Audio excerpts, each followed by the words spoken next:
What's happening, Blue Noses? Welcome to the channel. And if you've been before, welcome back. Hit the like, the subscribe, get involved in the comments. All helps the channel grow. Right then. So we've got a new look channel. We'll see if we've got a new look Blues come Saturday. Let's get into it. What's happening, Blue Noses? Blues are back.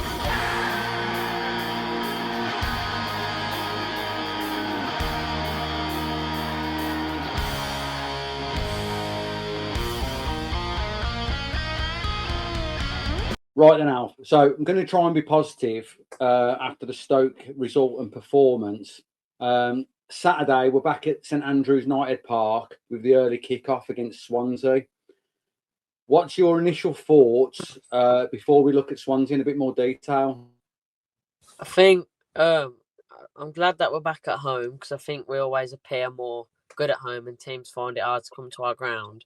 So I'm happy that we're at home. And to be fair, the last two games that we have had have been two hard away games.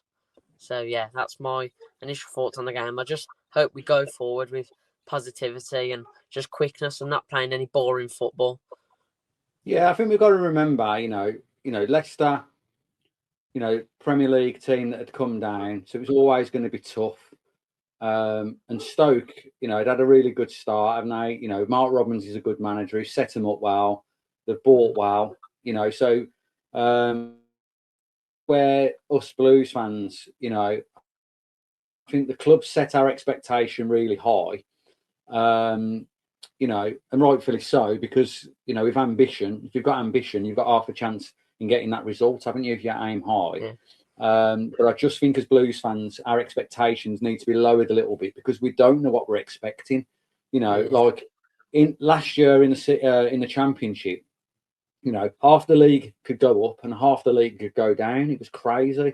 So it just shows that this time, a lot of teams have got a lot of investment. They've had new owners, which we'll come on to in a minute.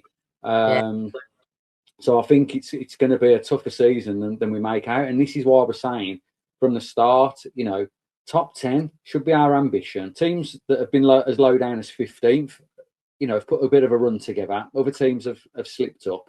And before you know it, you've got a team like Forest, that particular season, they went up. So, I think with our performances at the moment, there's no need to hit the panic button. Sunderland, read the weekend. Sunderland lost 12 games and they went up, didn't they? Do you know what I mean? So we're going to lose. We're going to lose some. I think, I agree. I think being back at home, we can get some momentum, get the crowd behind the players, and come out with a positive performance, and hopefully a result to match. So, right then. So we'll talk about Swansea first. So if any Swans fans have tuned in, welcome. We won't be rude about you. So Swansea away was one of mine and Alfie's favourite days, actually. And I quite like Wales. I quite like the Welsh, to be honest. Family have lived there, spent a lot of time there. My sister lives in Wales now. So, you've got a lovely country at the end of the day. So anyway, back to the football. So it looks to me, Swansea seem to be in a much, much better place. We've got new owners. We've got investment from Luka Modric and Snoop Dogg. Hope you like the cheeky thumbnail that I put together. So Alan Sheenan, I think I've pronounced that right, was the previous caretaker manager. I think he came on last February. And I think he's done really well since then, looking at the stats and stuff like that. So he's obviously got them playing quite consistent this season, bringing in a few good players and looking dangerous, especially going forward. But I can't help but think, and looking at the players' stats, that bringing Burgess in at the back has only gone on to strengthen them. So, I think at the time of this recording, so being Thursday, on the Wednesday, they played Forest in the Cup. I think he got the goal. I think he might have been man of the match as well. And on FootMob, I think he's been highly rated so far. So I think he's had a cracking start to the season. So So looking at foot mob and looking at the players so far. So we've got two very quick wingers in Ronald and Inusa. So they're the wingers. And to be honest, it frightens me to death because obviously Cochrane got absolutely run ragged at Stoke with a quick winger. He was at him all game. And so I'm hearing the wingers at Stoke are equally as quick and tricky. So if Cochrane's selected, you know, he could be in for a long day and we could have some bother. So we'll come on to the Blues lineup a bit later to see what mine and Alfie's thoughts are on that selection. But like I say, you know, Laird and Samuel, they've got a bit of pace. They might be able to handle that winger on their side. But moving onto their forward, Vipotnik,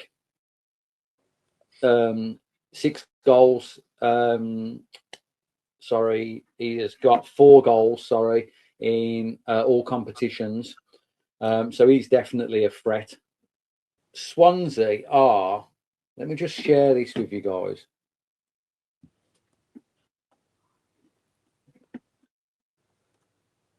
So Swansea, in terms of possession, so 57.8, it ranks them 3rd in the possession league. So everyone's talked about Blues, you know, keeping the ball and their possession stats. So Swansea like to keep the ball. The difference with Swansea is they're creating chances as well. Yeah.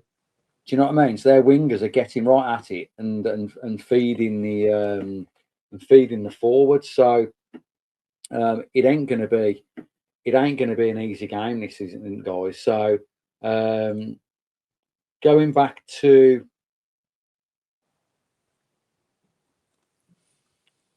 our match here on Saturday and the head-to-head, it's really close. So we've got 4 wins for the Blues, 4 wins for the Swans, and then 7 draws. And I think the last 5 games have been really close. Look, do you know what I mean? So there's been, you know, 4 draws there, and then we nicked it in 2023 4-3, and then we've got, you know, 2-1, 1-0. So, you know, overall it's been fairly close, hasn't it? So this is where, you know, I think it could be another close encounter. Yeah. Now, my worry is that if we go behind early, the crowd are going to turn and it can become quite toxic. Do you know what I mean? The crowd's going to get on the back, start booing, extra pressure on the players. You know, I think there's pressure already there now. You know, especially being at home and the performances and reading stuff on social media. The pressure's definitely there. So I hope it doesn't get to the players, and I hope the fans, you know, get behind the players. Right then, Alf. So let me get up your lineup, your predicted lineup that you think Chris Davis will go for, or do you think this will be? Do you think this is Chris Davis's lineup, or is this what you're hoping will be? Well, I think it has potential to be the strongest team. If, like, as I say, as like Swansea and Stoke have fast wingers, I believe we have fast wingers because Damari Gray has definitely got pace on him, and I think Patrick Roberts is a little fast player. So if they can get encouraged to run up the wing with the ball, I believe they can. I believe that can just be the starting 11 that could take us in to mid-table and hopefully get us at a playoff spot. Right, well, let's whistle through your lineup then. So I'm just going to share it onto the screen now. So you've gone with Allsop in goal. Yeah. And you've gone with Samuel at right back. You've stuck with Newman and Clara. Yeah. And then you have stuck with Cochrane. So again, is that back four what you think you're predicting? Is that the back four that you would like to see, or do you think that's the back four that Chris Davis will go with? Well, I think it's a bit of both because I know you can't really put Laird at left back because first he's right-footed, and if Samuel gets injured, if like Laird gets injured and Samuel gets injured, we've got no cover then because it looks like Davis don't really like or trust Samstead, so we've got no cover there, and obviously the transfer window's shut. So, and I think if Cochrane comes against like fast wingers, I believe he just needs to get more yards first. Yeah, it's a strange one with Samstead, isn't it? Because obviously we renewed his no, we had a right to a right to buy him after the loan, or an option to buy him, should we say, after the loan. So he stayed on with us, but he's not figured at all, has he? And I don't think when he's played, he's done that bad.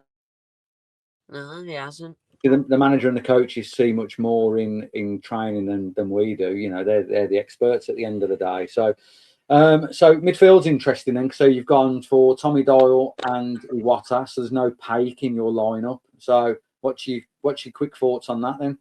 I just think Paik and Iwata just can't really play with each other anymore because they're too similar. Like they can both drop deep into midfield and receive the ball off Allsop or the centre backs, but we don't need two players going sideways and backwards. And I think Tommy Doyle, just watching highlights and stuff, I think he's more encouraging taking the ball forward because he wants to go forward. So I think he just brings something different to our midfield. Yeah, I kind of agree with you with that. We'll go on to my lineup shortly, but I do agree with everything you've just said. Then, so that moves us on to the attacking four. So talk to me about that then. What was your question? Sorry. You've gone on to your attacking four now. So you've got your wingers and your 10, and Kyogo. So sticking with Gray on the left, Patrick Roberts on the right. You've opted for Stano in the 10, and Kyogo up top. So obviously didn't work against Stoke. Yeah. What do you think is needed from those four players? And well, probably Doyle, because he's going to be the forward-thinking one out of him and Iwata, isn't he? Yeah. So I believe because I think even the wingers are a bit too sideways and backwards. Like from the highlights that I saw from obviously Gray at his time at Everton and stuff like that, and Patrick Roberts, and even Stansfield, like they can all go forward, but none of them are choosing to go forward with the ball. They're all playing this negative, boring football. So I think if they can all just have that little bit of confidence to take the ball forward, I think because they're all really quick, like they're all very quick players, and I just think if them all will just run with the ball instead of keep giving it back to the wing backs and the centre midfielders, I think goals will come and more goals will. So you'd like to see him be more direct, beat the man, get crosses in early. Yeah. I heard it on one of the other channels. I think it was BCFC Royal Blue lads, and I think it was one of their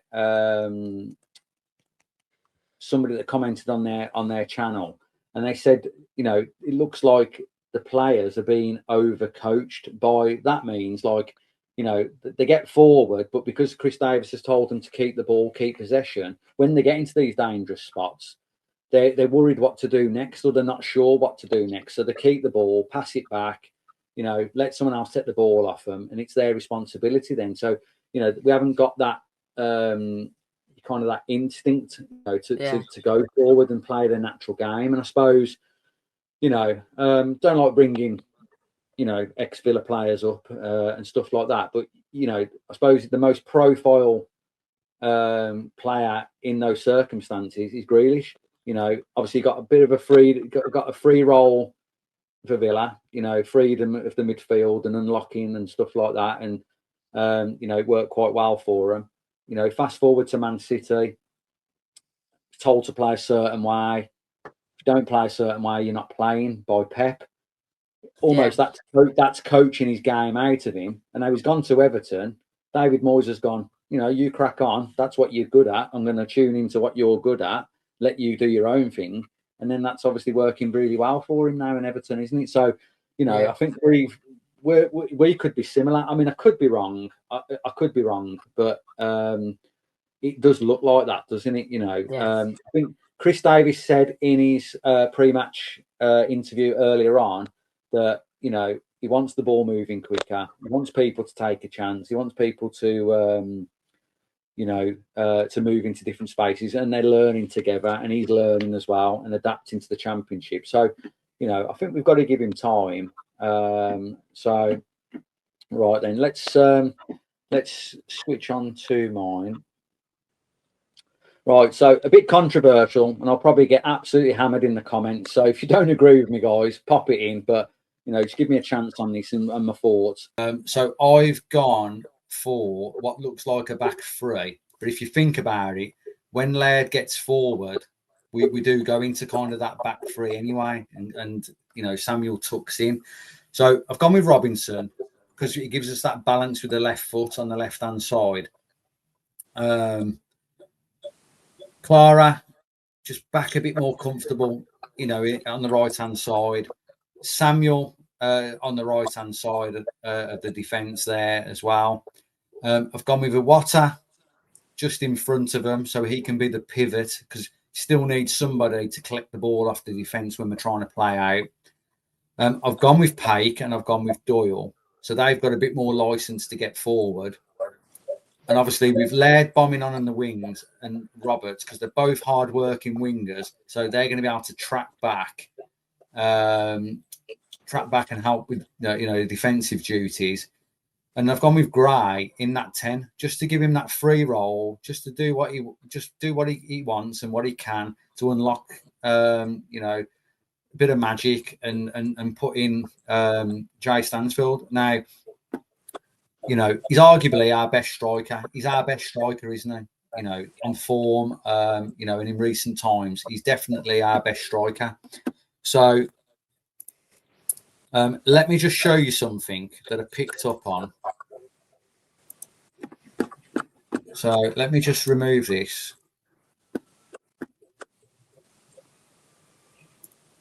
And then I'm going to share the heat map. So we've got Jay Stansfield.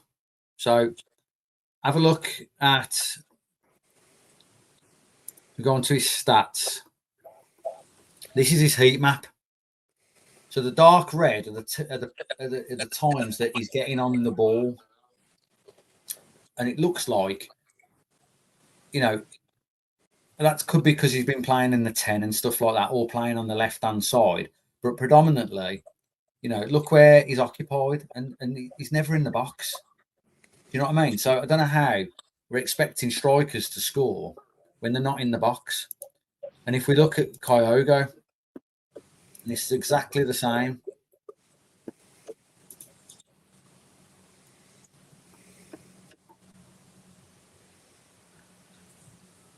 I think red in the box.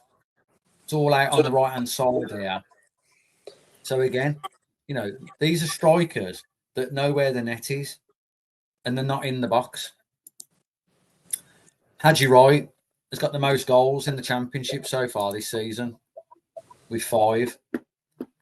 Have a look at his heat map.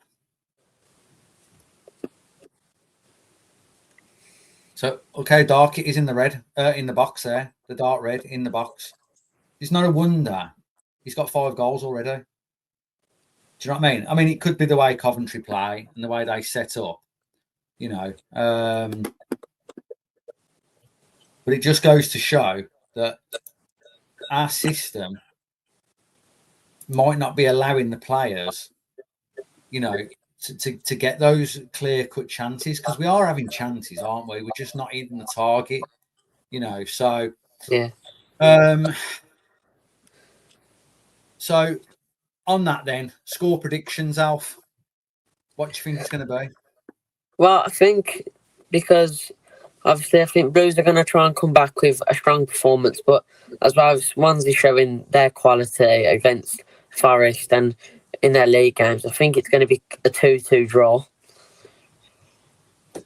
Yeah, so I've heard someone else say earlier on they thought it might be a draw. I think it's going to be a draw. and I'm going to go for 1-1. I just hope they don't score first. I think I've gone with the 1-1 because I think we score first, but I think they've got more than enough to score a goal. I just hope that they don't score first because I think how tough they can be to break down and how poor we are at creating chances on target. If they go ahead, they just shut the shop. Do you know what I mean? They just defend, and then we're not going to be able to break them down because we've not been able to break anybody down so far this season. So that's my fear. What's your thoughts then, Blue Noses? So drop your comments with your predictions. Smash the like. If you've not already subscribed, what are you waiting for? It's free. You know, we're doing this for a bit of fun. But if you like it, you know, subscribe, drop us a like, comment. It does help the channel massively grow. So thanks for tuning in. And then we'll see you the weekend for the match vlog. Keep right on.